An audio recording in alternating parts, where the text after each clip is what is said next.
ډیرو درنو لیدونکو السلام علیکم ورحمت الله. درېڅي ادبي او فرهنګي خپرونې ته مو زه بهر علي منیب هرکلی کوم.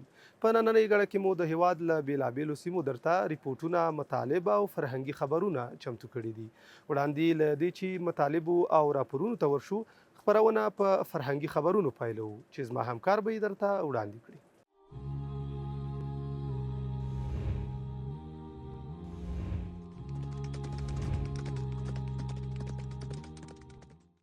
د میدان وردګ ولایت د اطلاعات او فرهنګ ریاست اړوند مجاهد ملي موزیم چې د اشغال پر وړاندې کارېدونکي نظامي وسایل، د شهیدانو اړوند ځینې لوازم او تاریخي آثار پکې ساتل کیږي. د اطلاعات او فرهنګ ریاست مسؤلین وایي چې د یادو آثارو شمیر شاوخوا 1500 قلمو ته رسیږي چې د ګڼو لیدونکو پام یې ځان ته اړولی. مسؤلین وایي د موزیم څخه د چارواکو او عام ولس ترڅنګ په بېلابېلو وختونو کې میدان وردګ ولایت ته راغلي بهرني سیلانیان هم لیدنه کوي. موزیم کې تر اوسه پورې تقریبا 1500 قلمه دونه اثار جمع شوي دي چې په هغو کې تاریخي اثار دي یا نظامي اثار دي، هغه وسلې چې مجاهدینو د دښمن مقابل کې کارولې، یا هغه څه چې مجاهدینو له اشغالګرو امریکایانو څخه په غنیمت نیولي دي، یا د شهیدانو اثار، یا د دوی کالي، یا د دوی بوټ، پرته له نومونو د شهیدانو نو تقریبا 1500 ته اوس رسیږي 1500 قلم اثار چې موږ په دې موزیم کې جمع کړي دي.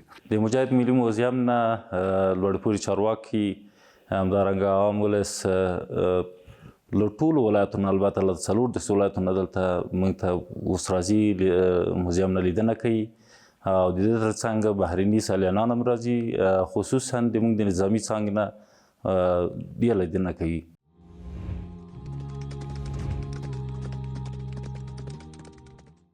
د غزنی ولایت د دودیزې کلالۍ صنعت هنر اوس هم ژوندی ساتل شوی. د دغې سیمې اوسیدونکي وایي دا کسب له خپلو پلرونو نیکونو څخه په میراث ورته پاتې دی، او سره له دې چې تقاضا ورته کمه شوې، بازار له ستونزو سره مخ دی او مناسب ځای هم نه لري، بیا هم هڅه کوي چې دا هنر او د خپلې کورنۍ د عاید سرچینه ژوندی وساتي. د دوی په وینا که له دې هنر څخه ملاتړ وشي نو لا هم کولی شي د کلي د خلکو د فرهنګي هویت یو مهمه برخه او د دوی د عاید دوامدار سرچینه پاتې شي. در زمان سابق که بود در قریه ما کارخانه های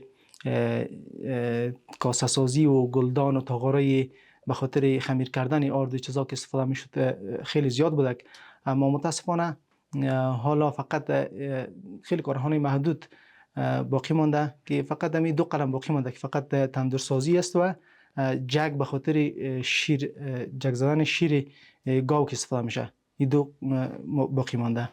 کلالي په ټولو کې دغه د لاسي صنایعو برخه یوه خورا تاریخي مخینه لري او په غزني کې له پخوا رواج و چې خوشبختانه ځینې لا اوس هم شته دي، ولې په ټولو کې د غزني سیمه ییزه اداره او اړوند ریاستونه په دې هڅه کې دي تر څو د کلالۍ دغه صنعت لا وده ورکړي او د هغوی لپاره لازمي اسانتیاوې برابرې کړي.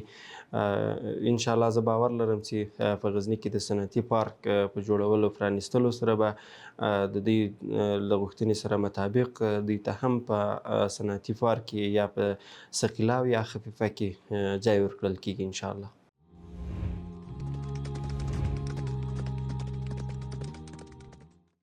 د لومړي ځل لپاره د اطلاعات او کلتور وزارت د خپرونو چارو موینیت له لوري د لوګر لسګونه تنه خبریالانو، ژورنالیستانو، د رسنیو استازو، کلتورپالو او لیکوالو ته د فکري، عقیدوي او مسلکي وړتیا لوړونې په موخه یو ورځنی روزنیز سیمینار وړاندې شو. په دې سیمینار کې د اطلاعات او کلتور او د صنعت او سوداګرۍ وزارتونو مرستیالانو، یو شمېر رئیسانو، خبریالانو، د رسنیو استازو او کلتورپالو ګډون کړی و. ورته مهال مسؤلینو د رسنیو حیثیت د ملت او حکومت ترمنځ نښلونکي پل په توګه یاد کړ. تاسو مسؤلیت جوړیږي چې د نظام د استحکام په خاطر باندې د خپلې خاورې د آبادۍ لپاره د خپلو خلکو د ولسونو د وحدت او د اتحاد او د اتفاق د ساتلو لپاره موږ تاسو په دې برخه کې مبارزه وکړو.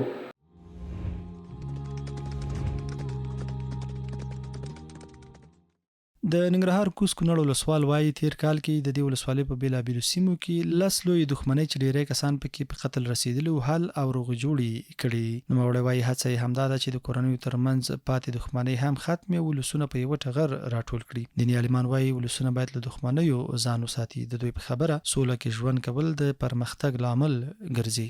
روغې جوړې خو ډېرې شوي، خو بیا مهم چې په دې تیر کال کې تقریبا 10 جوړ شوي هغه جوړي چې تقریبا 8 کسه 10 کسه 15 کسه داسې خلک کې وژل شوي.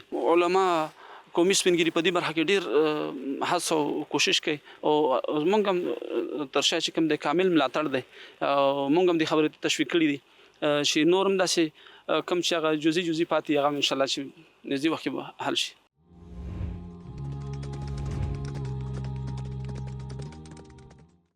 د بلخ په مرکز مزار شریف ښار کې د بلخ او د ازبکستان د فرغاني ولایت د سوداګرو ترمنځ د سوداګریزو اړیکو د پراختیا په موخه یوه ستره غونډه جوړه شوې وه چې پکې د دواړو لورو لوړپوړو دولتي چارواکو، سوداګرو، پانګوالو ګډون کړی و. په دې اړوند جوړو شوو مراسمو کې د بلخ مرستیال والي د دواړو هیوادونو ترمنځ د اقتصادي اړیکو په پراختیا کې د خصوصي سکتور پر رول او په افغانستان کې د پانګونې پر شته فرصتونو ټینګار وکړ. افغانستان له پخوا څخه هم له ازبکستان سره د سوداګرۍ په برخه کې غوره اړیکې درلودې او اوس هم هیله لرو چې په راتلونکي کې هم د اقتصادي پراختیا په تړاو ښې اړیکې ولرو.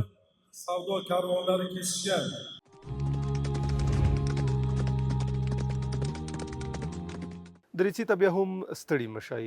د بلخ ولایت په بلخ ولسوالۍ کې د علي قدر امیر المؤمنین حفظه الله د 18مې ګړې فرمان د پلي کېدو، د انساني قاچاق د مخنیوي، د نشه یي توکو په وړاندې د مبارزې او د ناوړه دودونو د مخنیوي په اړه لویه ولسي غونډه جوړه شوې وه. په دې غونډه کې قومي مشرانو، دیني عالمانو او ګډ شمېر ځوانانو برخه اخیستې وه. د همدې موضوع په تړاو نور حال زموږ د همکار په دې راپور کې ګورو.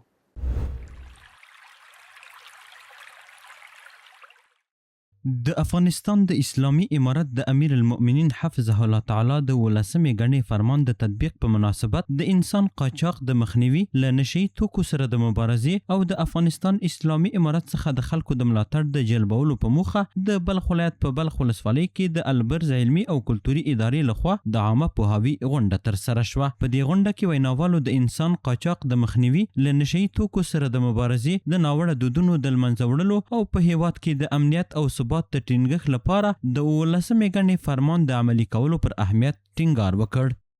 د قاچاقي لارو باندې د یو مؤمن مسلمان بلکې د یو انسان بیول، د دې ملک سړی بیول، دا د امیر المؤمنین د حکم او د فرمان نه سرغړونه. امارت اسلامي مسؤلین هم د ولس هر عرض ته لبیک وایي او دا لبیک ورته ویلی ده او شپه ورځې په خدمت کې دي. از عروسی شروع کنین، از خطبه نکاح تا وقتی که عروس به خانه میارن، چقدر که خیشخوری و پیشخوری و تحجمی و فلان چقدر در این موارد امیر المؤمنین حفظه الله هم فرمان داده برادران.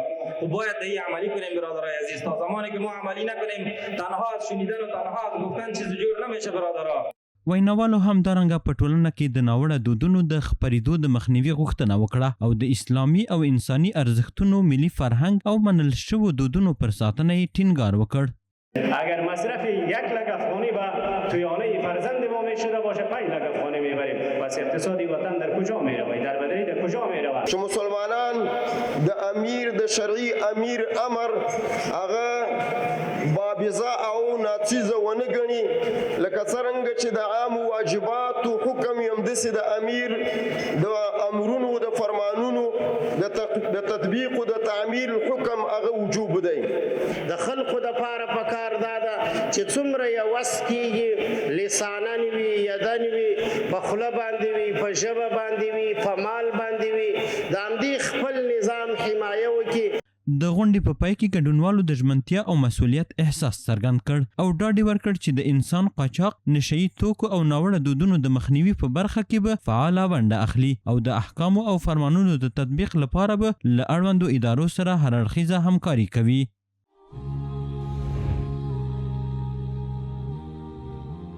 درېڅې ته بیا هم ستړي مشئ. د کاپیسا ولایت د مخابراتو او معلوماتي ټکنالوژۍ له روزنیز مرکز څخه څه باندې 100 تنه دولتي او غیر دولتي کارکوونکي له 6 میاشتنۍ روزنیزې دورې له بشپړولو وروسته فارغ او ټولنې ته د خدمت په موخه وړاندې شول. د همدې موضوع په تړاو نور حال زموږ د همکار په دې چمتو شوي راپور کې ګورو.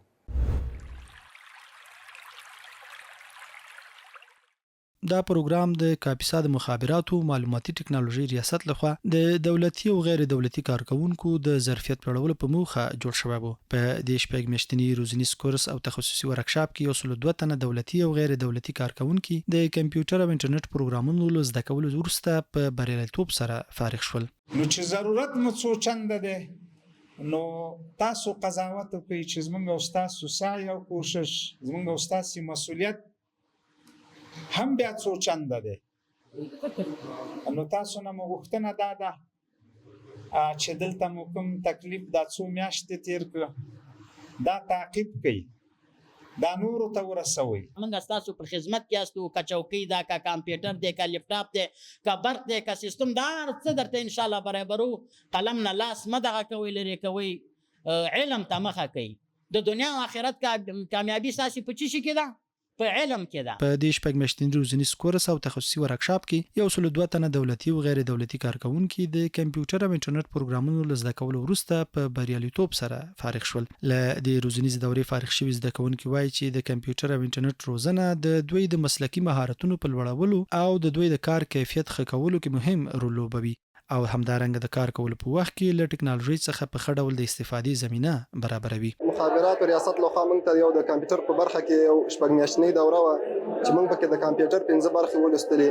اول ویندوز 10، دویم وورد، دریم اکسل، څلورم پاورپوینت او پنځمه برخه انټرنیټ و. ما یک خواهش داریم از ریاست محترم مخابرات ریاست کاپیسا که همین بخشای برنامه‌های آموزشی خود زیادتر بسازند تا ما بتونیم بیشتر مهارت ما در این بخش‌ها زیاد شود. د یادونه وړ ده چې تر اوسه پورې د کاپیسا د مخابراتو معلوماتي ټکنالوژي ریاست د ډیجیټل مهارتونو روزنیز مرکز د فراغت په شپږو پړاوونو کې 250 دولتي کارمندان او ځوانان د عصري علومو په مختلفو برخو کې روزل شوي او د فراغت سندونه یې ترلاسه کړي دي.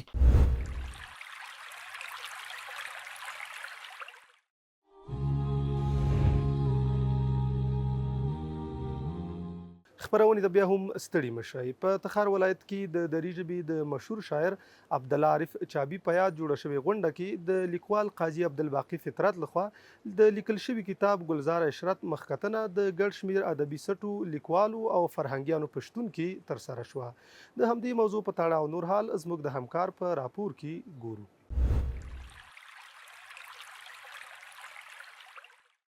د ګلزار عشرت کتاب د مخکتنې غونډه هغه اثر چې د دری ژبې د مشهور شاعر عبدالله عارف چابي د افکارو او ادبي هڅو د معرفي کولو په موخه مخکتنه ترسره شوه. دا کتاب د لیکوال او څېړونکي قاضي عبدالباقي لخوا د عبدالله عارف چابي د شخصیت، فکر، ادبي هڅو او په دری ادب کې د عبدالله عارف چابي د مقام په اړه په شپږو برخو او 100 مخونو کې لیکل شوی دی. د غونډې ګډونوالو د دې کتاب چاپ د عبدالله عارف چابي د فکر او ادبي هڅو په اړه ارزښتناکه څېړنه وګڼله او ټینګار وکړ چې د عبدالله عارف چابي فکر لا نورو څېړنو ته اړتیا لري. یو شمېر علماو، د پوهنتون استادان او فرهنګیانو هم د دې کتاب لیکل د دری ژبې ادب د بډاینې لپاره مهم ګام وباله. ما در جمع تحقیقات و پژوهش‌هایی که پیرامون اشعار، افکار و ویژگی‌های شخصیتی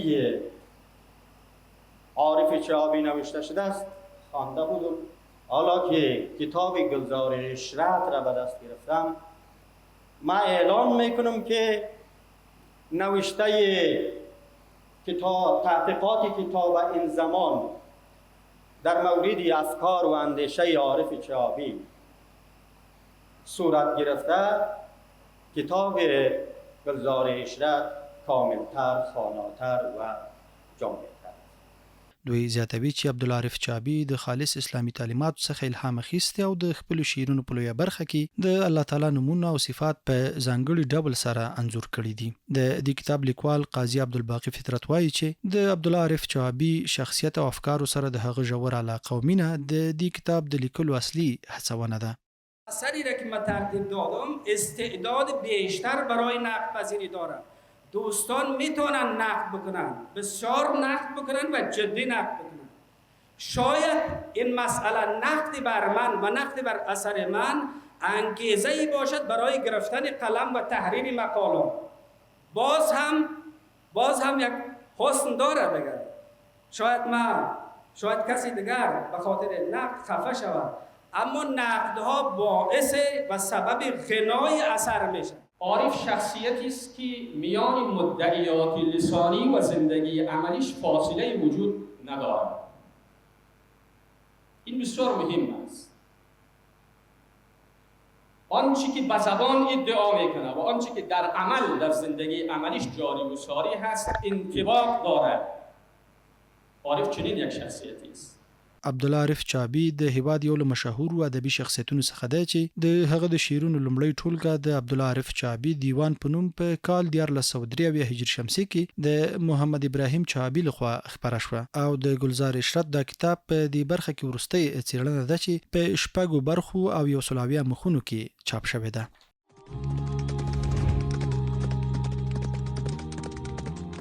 خپرونې ته بیا هم ستړي مشئ. د مزار ښار د روضې شریفي تاریخي ابدي د بیارغونې چارې په معیاري ډول د تاریخي اثارو د ساتنې له تخنیکي اصولو سره سمې روانې دي. مسؤلین د دې پروژې په چارو کې د پرمختګ خبره کوي. نور حال یې زموږ د همکار په راپور کې ګورو.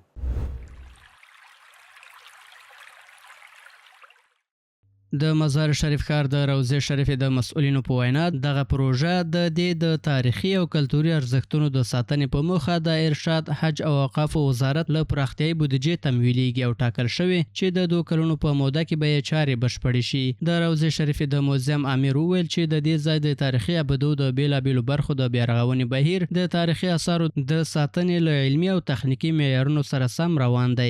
نوموړي زیاته کړه چې تر اوسه د دې پروژې شاوخوا 10 سلنه چارې بشپړې شوي او د ټاکل شوي مهالویش له مخې عملي بهیر دوام لري.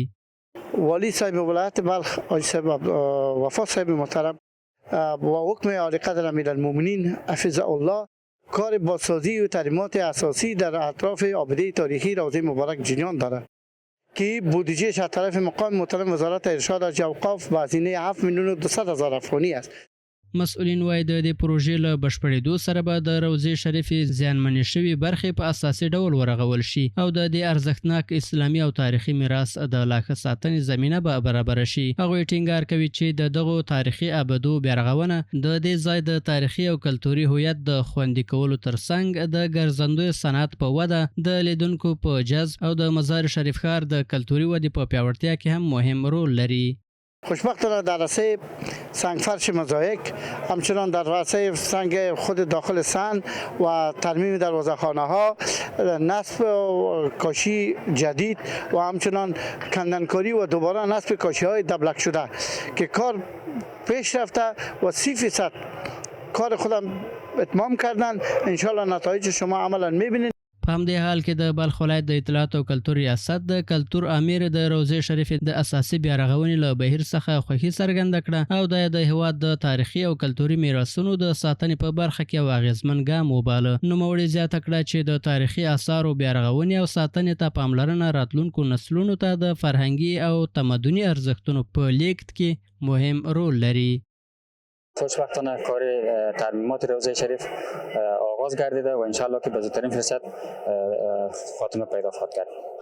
د مزار شریف روضه شریفه د افغانستان له مهمو مذهبي، تاریخي او کلتوري ځایونو څخه شمیرل کیږي چې هر کال زرګونه ګرځندویان د هیواد له بیلابیلو سیمو او د سیمې له یو شمېر هیوادونو څخه ورته راځي. له همدې امله د دې ځای د تاریخي برخو ساتنه، پالنه او بیارغونه د ارشاد حج او اوقاف وزارت او د هیواد د کلتوري بنسټونو له مهمو لومړیتوبونو څخه ګڼل کیږي.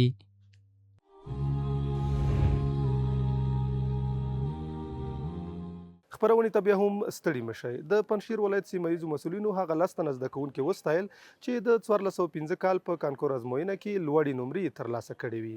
د ستاینې په دې ناسته کې مسؤلینو د پنجشیر ولایت څخه د ګڼ شمېر زده کوونکو بریالیتوب د دې ولایت د پوهنې ریاست لپاره یوه لویه لاسته راوړنه وبلله. نور حال زموږ د همکار په راپور کې ګورو.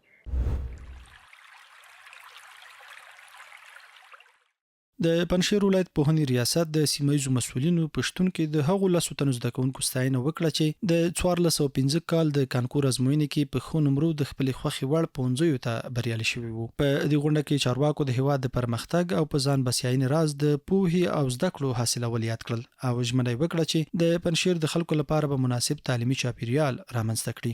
نیت به مو دا چې د ملک آباد هم په دې ملک کې که ډاکټر جوړ شولم په دې ملت به ډېر ترحم کوم که په دې ملک انجینر جوړ شولم د ملت پر ټولو خلکو باندې به ښه ترحم کوم، که په دې ملک پیلوټ جوړ شو د دې ملت به داسې خدمت کوم چې د دې ملت به ځان داسې بولم لکه د یو کور چې زه خپله خاوند مالک یم، پر دې کور مه کله بده پیرزویي.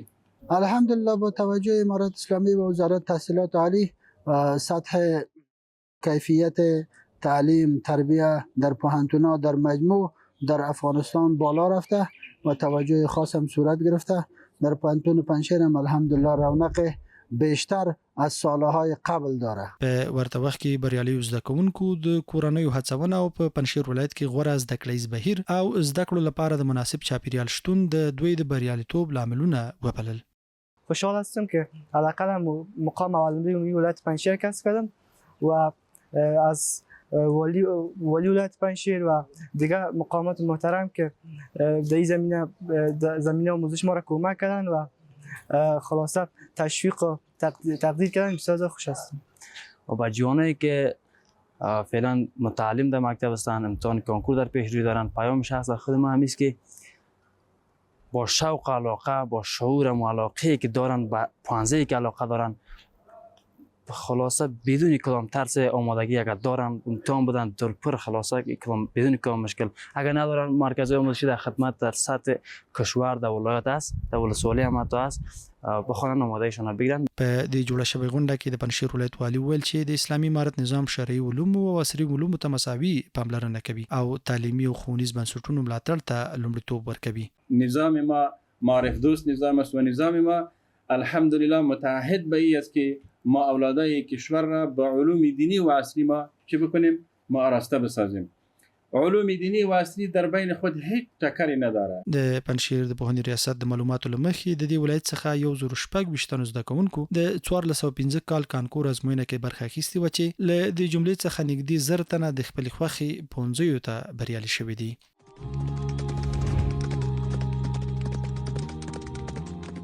درېڅې ته بیا هم ستړي مه شئ. د خوست په مرکز کې د دوو کورنۍ ترمنځ 10 کلنه دښمني د سیمه ییزو مسؤلینو، قومي مشرانو او دیني علماو په ګډو هڅو پای ته ورسېده. دواړو لوریو د سیمه ییزو مسؤلینو، قومي مخورو او دیني عالمانو څخه مننه وکړه چې اوږده دښمني ورته په دوستۍ بدله کړه. نور حالي زموږ د همکار په راپور کې ګورو.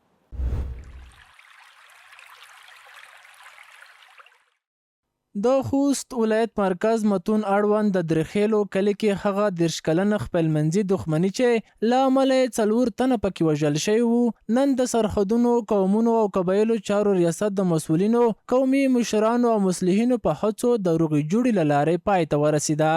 د سرحدونو، قومونو او قبایلو چارو ریاست مسؤلین وایي د مشرتابه د حکم له مخې د شخړو د مخنیوي کمیسیون له جوړېدو وروسته یې عملي هڅې چټکې کړې دي. د دوی په وینا د نننۍ روغې جوړې په ګډون تر اوسه په خوست ولایت کې 114 خپلمنځي شخړې د قومي مشرانو او مصلحینو په همکارۍ هوارې شوې دي او د پاتې شخړو د حل لپاره یې هڅې روانې دي. مسؤلینو له قومي مشرانو غوښتنه وکړه چې د شخړو په هواري کې خپل همکارۍ لا زیاتې کړي ترڅو هیوادوال د سولې، امن او خوسا ژوند څخه برخمن شي. نن وګورئ دا د خیر په میدان باندې 4 مړي وارثان یو ځای ناست دي. دا فیصله د چا په لاس کې ده؟ زړونه الله اړوي. فیصله د خدای په قدرت کې ده. قومي مشر د تام مسؤلیت ده. د دې قوم مشرانو د تاسو مسؤلیت ته خو ډېر مسؤلیت د ځوانانو ده. ځوانانو راجمع شئ، وطن کې امن راغلی الحمدلله. د خپل وطن نه خوند واخلئ، یو د بل وینو ته مه کښېنئ. د روغې جوړې دواړو لورو د اسلامي امارت له مسؤلینو، قومي مشرانو او مصلحینو څخه مننه وکړه چې د دوی څو لسیزې پخوانۍ دښمني په دوستۍ بدله کړه. هغوی له نورو کورنیو هم غوښتنه وکړه چې خپل شخړې د خبرو، تفاهم او روغې جوړې له لارې حل کړي او د سولې، مینې او ورورولۍ ژوند غوره کړي. دښمني نن په خوشحالۍ بدله شوله. دغه لحظه زه نشی هېرولی، بیخي داسې احساساتي شولم. د قبایلو د چارو رئیس څخه موږ نړۍ مننه کوي. دښمنۍ په ژوند داسې ځاغ ده چې که دښمن وي یورې ورته د هر سړي نه چې څوک پلور مړ کي، د هر سړي نه چې څوک یا ورور مړ کي، نو په چویتې چې په کوم ځای ور بلیږي هغه ځای سیځي، غیر خلکو ته پاته نه لګېږي. دا یادونې وړ ده چې د سرحدونو قومونو او قبایلو چارو ریاست د معلوماتو له مخې په خوست ولایت کې ټول ټال 260 خپلمنځي دښمنۍ ثبت شوي دي چې له ډلې یا د دښمني 114 وه چې حل شوه او د پاتې شخړو د حل لپاره هڅې روانې دي.